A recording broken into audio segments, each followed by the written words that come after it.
cakap Korea. Apa tu? Itu cakap Korea. Cakap Korea.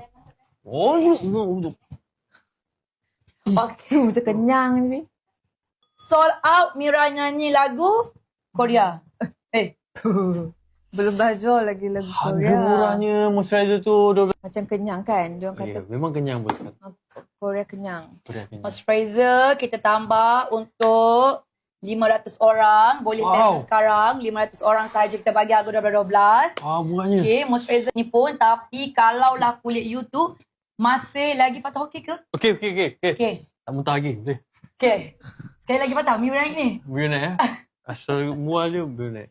Itulah Miu naik dulu. Lihat dulu lah Bis sebelum muntah-muntah. Kita berjaga risau pasal saya. Jadi Okey, headline nanti. okey. Patah muntah-muntah. Minum dulu. Sejak bila muntah-muntah ni? Itulah baru first time. Maklumlah. Sejak tadi. Sejak tadi. Maklumlah pembawakan udang. Membawakan udang. Dia makan udang banyak tadi dia cakap. Oh ya? Itulah dia kalau nampak udang dia lupa dia tengah diet. Aduh, ya Allah. Pembawakan udang buat bertenang semua. Hanya pembawakan udang. Tak ada apa yang Fatah lebih okey. daripada itu. Fatah okey, jangan risau. Saya rasa saya sebab minum ni tadi terus efek dekat perut. Faham.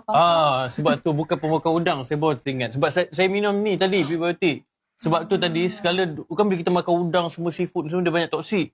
Tak salah. Tapi bilanya kita minum prebiotik ni dia rasa macam nak mungkin sebab itulah. Nak membuang Rasa perut tak sedap. Faham? Sebab saya minum dia tadi. Kesan dia secara langsung secara live.